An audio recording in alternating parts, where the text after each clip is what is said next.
जेव्हा येते तेव्हा पायाखालची माती सरकते। अगदी 10, 15 आणि 20 हजारासाठी सुद्धा या राज्यातल्या शेतकऱ्यांनी गळ्याला फास लावला। अशा परिस्थितीत 2 लाख रुपयापर्यंतची कर्जमाफी अल्पभूधारक शेतकऱ्यांना नक्की दिलासा देईल। विरोधकांकडून 7/12 कोरा करण्याच्या मागण्या होत असल्या तरी राज्याची आर्थिक परिस्थिती बघता ही मर्यादा व्यावहारिक आहे का? सरसकट कर्जमाफी आर्थिकदृष्ट्या अवघड आहे याची जाणीव आहे। त्यामुळे गरजू शेतकऱ्यांना लक्षित मदत देणं हा अधिक वास्तववादी मार्ग ठरू शकेल का? याहून महत्त्वाचं काय माहिती आहे? नियमित कर्ज परतफेड करणाऱ्या शेतकऱ्यांसाठी 50,000 रुपयापर्यंत प्रोत्साहनपर लाभ जाहीर केला। निश्चित हे न्याय पाऊल आहे, कारण अनेकदा प्रामाणिकपणे कर्ज फेडणाऱ्या शेतकऱ्यांच्या मनात प्रश्न निर्माण होतो की आपण वेळेवर पैसे भरले ही चूक केली का? या निर्णयामुळे प्रामाणिकपणा आणि जबाबदारीच्या सरकारकडून मान्यता मिळाल्याची भावना आहे ती निर्माण होऊ शकते आणखी, पण त्यात अजून वाढ केली तर चांगलं आहे। पण त्यासाठी त्याला जे झगडावं लागतं त्यासाठी काहीतरी करा सरकार। कर्जमाफीची खरी कसोटी तिच्या अंमलबजावणीत आहे। तुम्ही घोषणा केली आहे, कारण मागील योजनांमध्ये कागदपत्रांची जी गुंतागुंत होती, बँकांचा जो विलंब होता, पोर्टलवरील अडचणी होत्या, प्रशासकीय अडथळे होते, कागदी घोडे होते आणि बँकांचे गतिरोधक होते। अनेक शेतकऱ्यांना अपेक्षित लाभ मिळालेला नाही। अजूनही मागच्या वेळच्या कर्जमाफीचे पैसे देणं बाकी आहे। यावेळी हे नक्की टाळायला हवं, कारण नाव आपण दिलंय ते म्हणजे अहिल्यादेवीचं। प्रक्रिया पारदर्शक आणि सोपी करणं गरजेचं आहे। नियमांचं जे जंजाळ आहे ते कमी करणं गरजेचं आहे। तातडीची मदत शेतकऱ्यांच्या खात्यावर जमा झाली पाहिजे। कार्यालयाच्या फेऱ्या कमी लागल्या पाहिजे शेतकऱ्याला, नाहीतर त्याच्यात खर्च निघून जायचा। एक सत्य आपण विसरता कामा नये की कर्जमाफी हा अंतिम उपाय नाहीये, तो एक जखमेवरचं तात्पुरतं मलम आहे। त्यामुळे शेतीच्या मूळ समस्या अजूनही कायम आहेत, त्यावर दीर्घकालीन उपाययोजना करणं ही काळाची गरज आहे।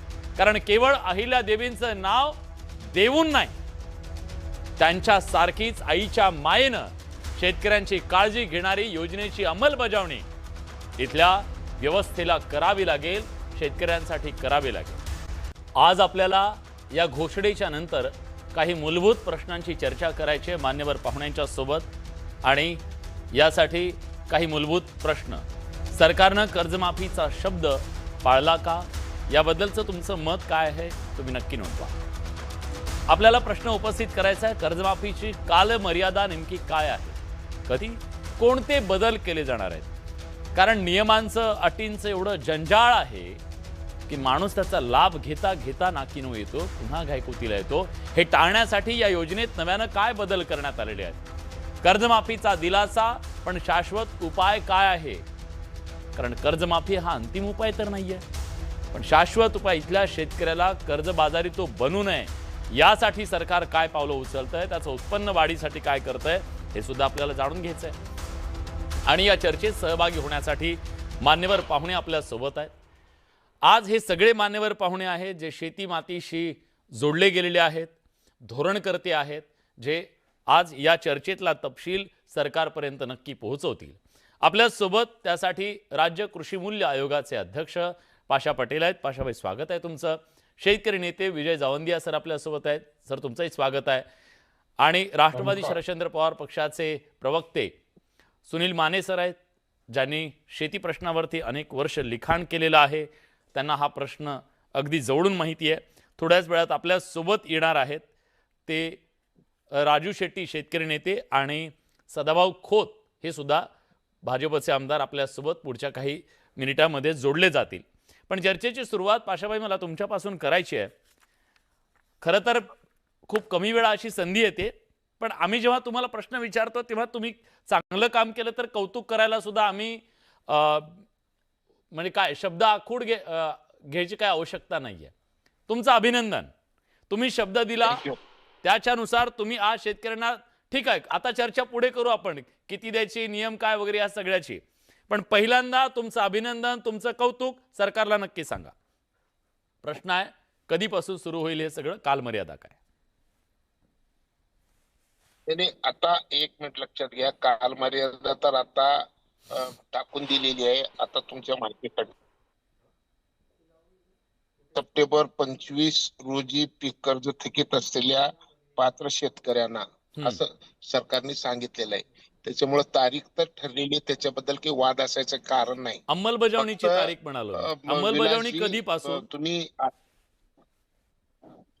अंमलबजावणी तर यावर्षीच होईल ना, आता जून पासून. बर. अंमलबजावणी उशीर करून कसं जमणार आहे? हम्म. मी काय हम्म. म्हणतो, तो आपण एवढी महत्वाची चर्चा जी सुरू केलेली आहे ना, हम्म. या चर्चेमध्ये खऱ्या अर्थानं मी तुमच्यासाठी एक महत्वाची गोष्ट सांगणार आहे, की आज मी गॅलरीमध्ये बसलो होतो. सर्व महाराष्ट्रातले आमदार, कोकणातले आमदार म्हणत होते की या वर्षी कोकणामध्ये 90% आंबा आणि काजू फळ फळ येणार नाही, हम्म. नुकसान झालेलं आहे. हम्म. आणि म्हणून शेतकऱ्याला काहीतरी तुम्ही कोण म्हणलं 5 लाख रुपये अनुदान द्या, कोण म्हणलं 50,000 रुपये अनुदान द्या. हम्म. म्हणजे आपण बोलताना आता एक शब्द सांगितले की शाश्वत मार्ग काही आहे का? हा. कर्जमाफी हा आता शाश्वत मार्ग राहणार नाही. आता शेतकऱ्याच्या समोर अनेक प्रश्न तयार झालेले आहेत हम्म. आणि हे प्रश्न सगळे वातावरण बदलाचा परिणाम आहे. हम्म. आणि म्हणून आपण आता खरं तर शेतकऱ्यांना आणि शेती व्यवसायाला वाचवण्यासाठी जे काही गोष्टीची विचार करायचे आहे, ते सगळे महत्वाचे मुद्दे आपण विचार करावा लागणार आहेत. आणि मी देवेंद्र फडणवीस साहेबांचं अभिनंदन करतो ते ह्याच्यासाठी की आता AI तंत्रज्ञान आणून आता शेतकऱ्याच्या पिकाला काय काय लागणार आहे ते जाग्यावर सगळं टेक्नॉलॉजी द्यायची त्यांनी जे विचार केलेले, हे सगळं सगळ्यात महत्वाचं आहे. हा. 15 पिकाच्या संदर्भामध्ये त्यांनी आता जी घोषणा केलेली आहे ती एक महत्वाची घोषणा आहे. आणि सगळ्यात महत्वाचं म्हणजे माझ्या माहितीप्रमाणे, म्हणजे मी जे जे काही आता मला काही समजू लागलेले त्याच्या संदर्भात तुम्हाला सांगतो. 300 कोटी वृक्ष लागवड करायची आणि 33% महाराष्ट्राचं ग्रीन कव्हर वाढवायचं आणि त्याच्यातून पर्यावरणाला समतोल ठेवण्यासाठी प्रयत्न करायचा.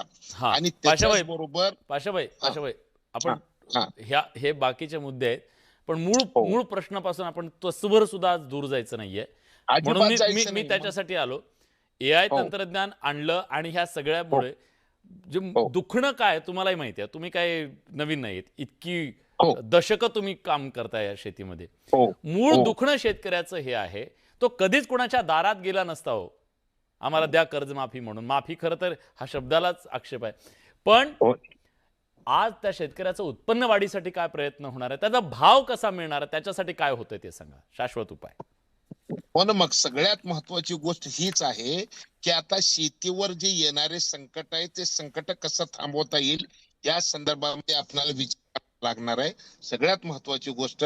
आणि दुसरं म्हणजे उत्पादन खर्च कमी करणे, हा एक सगळ्यात मोठा त्याच्यातला मार्ग आहे. आणि ते मार्ग करण्यासाठी हे करण्यासाठी उत्पादन खर्च कमी करण्यासाठीच यायच्या तंत्रज्ञानातून शेती व्यवसायामध्ये बदल घडवायचं सरकारने जो विचार केलेला आहे तो स्तुत्य विचार आहे. आणि पूर्णच्या पूर्ण शेतकऱ्याच्या प्रश्नासाठी म्हणजे एक बटन दाबलं की सगळ्याच्या सगळ्या गोष्टी दुरुस्त होतील असं काही सांगता येऊ शकत नाही, एवढे प्रश्न तयार झालेले आहेत. आणि म्हणून या सगळ्यातून सरकारला ज्या ज्या गोष्टीचा विचार करणं गरजेचं आहे त्या सगळ्या गोष्टीचा विचार सरकार या बजेटमध्ये केलंय असं मला वाटतं. ठीक आहे. सगळ्यात महत्वाची गोष्ट आता एका शेतकऱ्याने जे बोलताना जे सांगितलं ना हा. की आम्हाला चांगला भाव द्या, हा. हे म्हणजे आम्हाला पीक घरात यायसाठी वातावरणातलं जे बदल घडले त्याच्यावर काहीतरी करून द्या हा. आणि आमच्या मालाला भाव द्या, ह्या दोन गोष्टी शेतकऱ्याच्या आपण विचारात घेतल्याच पाहिजे. त्याच्याशिवाय शेतकऱ्याचं काही भलं होणार नाही असं मला वाटतं. आणि म्हणून आता मूल्य साखळी वृद्धिंगत करण्यासाठी 15 पिकाची जी निवड केलेली आहे हम्म. आणि मग पर्यावरणाचा विचार, ह्या दोन्ही गोष्टी बघितल्यानंतर मला असं वाटतं की ह्याच्यातून काहीतरी मार्ग निघू शकेल अशी मला आशा आहे. ठीक आहे, आशा आहे आणि आशेवरच जग चालतं. शेतकऱ्यांना सुद्धा आशा तुमच्याकडूनच आहे, सत्ताधाऱ्यांकडूनच अपेक्षा असते. आणि आपल्यासोबत आत्ता विजयभाऊ आहेत. विजयभाऊ, खरं तर ठीक आहे, सरकारनं शब्द दिला होता आणि आपल्याला सगळ्यांनाच असं वाटत होतं, आपण अनेकदा चर्चा केली की हे निवडणुकीच्या पूर्वी काहीतरी कर्जमाफी करतील आणि निवडणुकीचा राजकीय लाभासाठीचं ते असू शकेल असं वाटलं होतं. पण सरकारनं प्रामाणिकपणे शब्द दिला होता जूनच्या आधी करू, त्यांनी ते केलं. आता त्याच्यामधले मुद्दे जे आहेत 2 लाखापर्यंतची मर्यादा आणि या सगळ्याबद्दलचं, पण तुम्हाला या सगळ्यातली कसोटीची बाब काय वाटते? घोषणा झाली, कसोटी कुठं आहे? नाही, कसोटी बघा कशी आहे. 2 लाखाची केली कर्जमाफी, मी काही त्याचा विरोध करणार नाही. हा. जमिनीवर एकरेजवर कर्जमाफी करण्यापेक्षा रकमेची मर्यादा करणं मला नेहमी मंजूर आहे. हम्म, हम्म, मनमोहन सिंगांच्या वेळेस जे शरद पवारांनी अन्याय केला होता आमच्या विदर्भाच्या मराठवाड्याच्या शेतकऱ्यांवर, 5 एकराच्या वरच्या शेतकऱ्यांचं 25% माफ, नंतर आम्ही भांडवल 20,000ची कर्जमाफी झाली.